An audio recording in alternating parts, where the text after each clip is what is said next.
Hey, I'm Dale. Welcome to Durbass Timbers. Geez, I need to get some go-fast doors for this shed. Getting too old for this. Crikey. Look at that for an effort.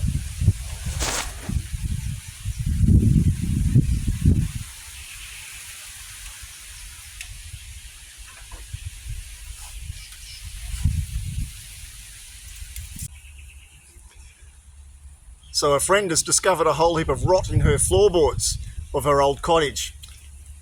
She needs a hand to replace and take out all the rotten boards and put new ones in. So we've been to a demo yard. These ones are all cut imperial. No, they're not. They're cut metric. But we need to cut them imperial because her house in Australia was pre-1966, before metric came in. So that's what we've got to do. We've got to rip all the tongues off, and we've got to minimise and thin the boards out a little tiny bit, and then we'll take them over and we'll cut them to size and whack them in. Then the floor polisher and sander can come in the next week or so, and yeah, she can have her house back to normal. Beauty.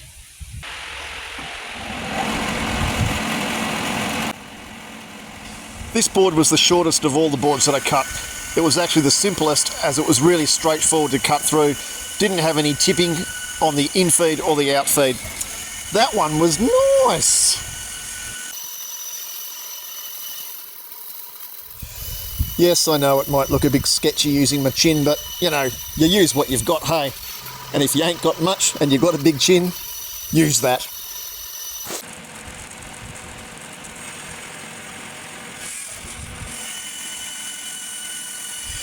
Running the board over the shoulder like that means I can actually get a really clean eyeballage straight down that fence. That way I don't actually need to have anything pushed up against the backside of it, and I can just feed it straight.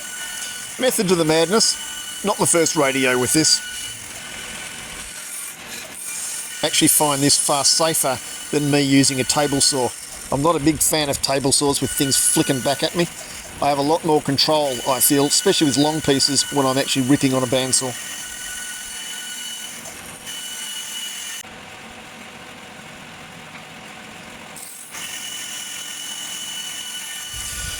I think at this point I was about 20 metres in out of the whole 30 metres, and in reality I was really starting to lose my will to live.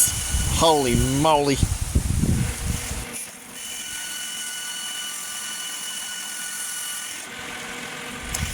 By crikey, an in-feed and out-feed table would be handy about now.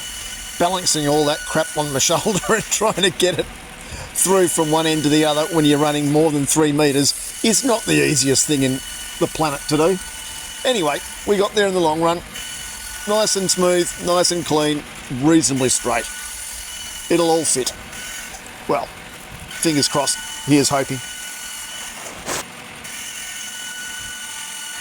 This was the longest piece that I cut at just over 3 metres. Yep, it did get a bit bouncy. Yeah, we got there in the long run though. Pretty clean, pretty straight, nothing but net.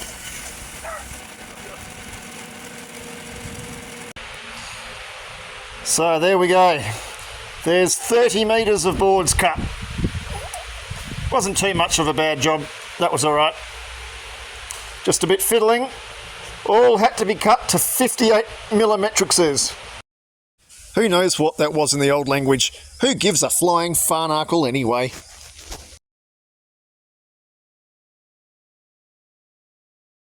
Please excuse the poor photos, but this is the damage to the floor that we're fixing. Alright, hopefully it all fits. Next time. Oh, who's a pretty boy? Next time.